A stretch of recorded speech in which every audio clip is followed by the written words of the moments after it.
Absolute pure joy. I wonder what that feels like. Well, Rasmus Højlund is in the same boat as a lot of us as Denmark go into the playoffs, but he was not a sore loser. Here he is congratulating his Napoli teammate Scott McTominay, saying, "Congrats, mate. Well done." It's surreal. I've never really scored that goal just as important as that. So yeah, what a feeling it was. For the country, for the fans, for the staff, for everyone, for the team. I think we all deserve that with how hard we work and what we've been through these last few years. And I think getting to the World Cup tops it off for this group because it's something that we hadn't managed to do before, and we've went out there and done it the hard way. No, this is the best feeling. This is the best feeling. I've waited a long time. I've spoken to you before about how much I want to go to a World Cup with my country. I had the chance as a player. It passed me by for various reasons. We had the chance against Ukraine. It passed us by, and suddenly you start to think, might be the last one, might be the last chance. But it's not. We're there. So yeah, fantastic moment. I feel great. I'm going to enjoy myself tonight and tomorrow night and the night after that. It's actually great because I've now got 3 months where I can just enjoy myself.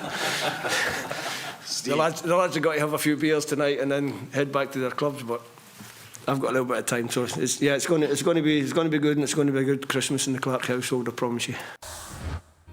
Well, just to put into perspective exactly the miracles that Scotland pulled off, they got Craig Burley to tweet a picture with Stevie Nicol, and yes, he is smiling. Look at that. He's smiling, and it got everybody weighing in on it. Someone say, what the hell is wrong with Craig's face? Somebody call a doctor.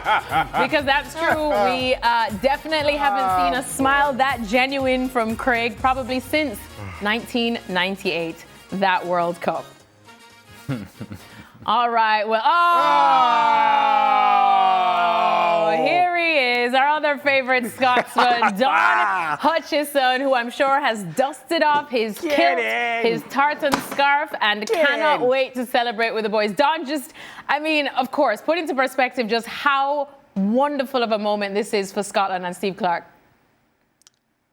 It's amazing for him, obviously, but it's amazing for the fans, I think, who's went through a lot of years of hurt. 28 years. He talked about missing out as a player. I missed out twice. We lost against Holland in a playoff final, missed out against England in a playoff final as well. So a lot of pain along the way. I think you saw it, in the celebrations, in Andy Robertson's interview after the game when he mentioned Diogo Jota, and he said he couldn't get him out of his head. He was thinking about him all day and all night, and the emotions are raw, but the boys have done it. It was a crazy game to watch. It was like if you want to analyse the game, it was bonkers because Denmark should never have been down to 10 men. It was a ludicrous sending off. And even when they were down to 10, Scotland had 11. They pumped us, really, in terms of the performance. But I've never seen a night where Scotland have scored 3 absolute belters. 3 of the best goals you'll ever see in one game. And take your pick, whether it's McTominay's overhead kick or Kieran Tierney's edge of the box or Kenny McLean from the halfway line. But what a job they've done. To try and take it into the last game. Belarus done us a favour midweek a few days ago. But what a performance, what a night. And, America better get ready because the Tartan Army are coming. Oh, they are coming, and they will be full of song and bagpipes and kilts, and we cannot wait for it. But just one quick thing too, Don, because of course the boys on the show were talking about it, and I felt like they were caught in between celebrating the moment, but also from an analytic standpoint, not loving the fact that Scotland haven't been playing the best of football. And that's what you want to know when you're going to your first World Cup in so long. Where do you stand in that? No, I stand on just get there. It's obviously nice to play well, but if you're Scotland, who cares? I've just said there, they got pumped really when it was 10 versus 11. Who really cares? Who honestly cares if you're a Scotland fan or if you're a team that hasn't made it and you've played really good football and you've excited along the way, but you've not made it to the World Cup, you're devastated. So the bigger picture is, forget how they've played just for now. Enjoy the moment. As Steve Clarke said there, and he's going to enjoy the next 3 months until the draw's made, until they'll actually get to the World Cup in America, find out who the opposition is. Craig was lucky enough to play against the Brazils, bring on them, and just absolutely have a blast in the tournament because they've done it. Who honestly cares? And if you want to try and go down that route of how they've played or any tactical analysis, fair play if you want to go down that route. I'm all just the route of qualifying is the most important thing. Qualifying is the most important thing. Don't we all know that? We'll take your word for it. We'll take your word for it. Don? If you say so, Don. If you say so. I would say that down that same path and down that same narrative, I would just mention that in watching the images from Hampden Park, as the game started, as the game was going on, as the emotions were going all over the place, and you're seeing the environment in that stadium, and then the celebrations that come after the third and, of course, the fourth goal, that provided me with a healthy amount of jealousy. Yeah, oh yeah. Yeah. I cannot wait, and I'm hopeful that before I'm done in this world, I'm going to have the opportunity to have that same feeling about my country. Because the emotions of going to a World Cup, Shaka knows what that feels like. The emotions of going to a World Cup, or even seeing your team or your national team going to a World Cup, you've experienced that with Jamaica. I haven't experienced any of it. Not as a player, not as a fan, never, ever. And I just want to have that moment. Call me selfish, if you will. But you see those emotions at Hampden Park and you go, man, I wish I was there. I wish I was there. I have no connection to Scotland whatsoever. If you want to call, feel it. If you want to call my connection to Scotland, Craig Burley, that's not a connection at all. Stevie Nicol. Well, yes, I'll take And you're Stevie. kind of in tartan vibes today, Ale. Did you plan that? I was feeling Love it. that. But I'm watching as the game is going on, and you are feeling it at home. Yes. And again, I have no connection to Scotland whatsoever. And I was thinking, man, this is something special. And they scored a goal, and the Proclaimers or whoever it was singing, and I'm like, yes, I'm walking 500 miles. Yes. Well, we already know what Don's story of this international window has been, but let me go to you guys now. And if any of you say Curacao. Well, Curacao is in Gab's list.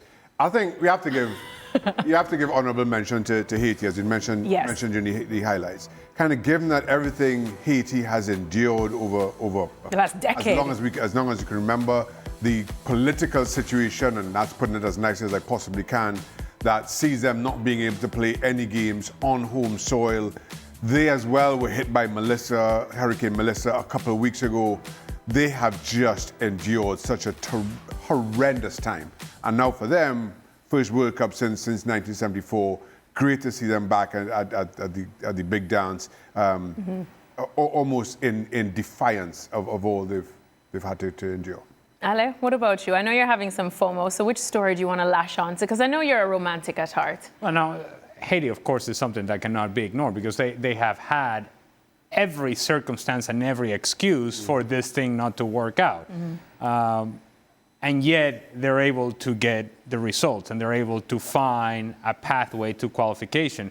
And you think from this region, from CONCACAF, you're thinking, Haiti figured it out, Curacao figured it out.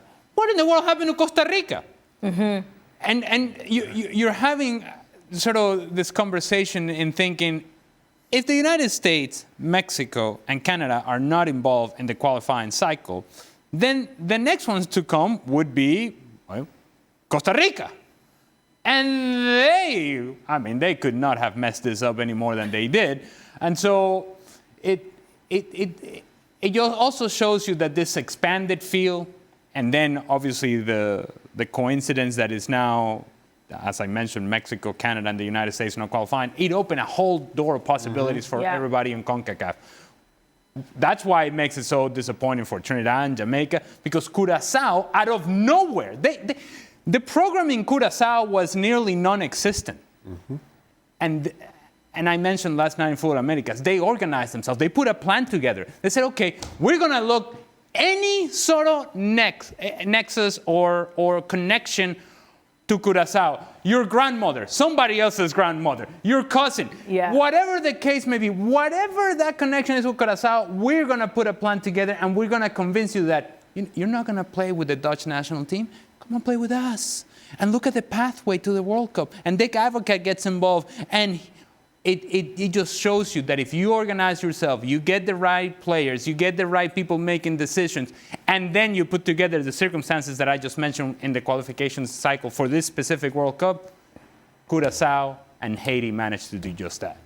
Ale was really one of my favorites until he started mentioning Curacao. Wow, you really let me down there, Ale. You know I go for Vino Tinto. Anyways, Unlike Curacao, Jamaica, that tried to do the same thing. We're still in the playoffs. And speaking of the playoffs, the European playoffs, this is how it's going to look in UEFA. Some of the teams that have qualified, it is definitely going to be a juicy matchup here or there. The draw will be held on Thursday. Don, I'm going to come to you for this one because you know, if it's one thing this show always needs, it's your percentages. So what's the percentage of Italy now? And keep in mind, Gab is nearby. He knows where you live. What is the percentage of Italy being able to pull off something they haven't been able to do since 2014, and that's qualify for a World Cup? Words that I didn't think we would ever have to say. I mean, they should do. I mean, I was with Gab last week on the pod, and it was like, you look at the calibre of players that are playing for the national side, and they're amazing. So somehow, like Ali said there, somehow you've got to try and formulate a plan and get their act together, because individually, they're too good not to be at a World Cup. They've just got to try and gel, and Gab will know the backstory and who they might get in terms of, you know, who's the team that they're more likely to get. But Wales are in there, Northern Ireland, Republic of Ireland in there. There's a chance that Wales might meet Republic of Ireland, so that's going to be tough on either of those. But the Italians should make it, surely. What's the percentage of should make it? What should? What should? Are we thinking like a 60%? I mean, no, higher. It has to be higher. It has to be a 90%. Oh. It has to be. That calibre of player that they've got. It has to be high. Gab, 90%? You don't even seem that confident. I mean, look, right now I'm very, very down. I can tell myself that Italy won every single game in qualifying except for those against Norway, when they won't be playing Norway and they won't be playing, you know, the other top seeds. But equally, hey, they lost to North Macedonia. They were knocked out by North Macedonia.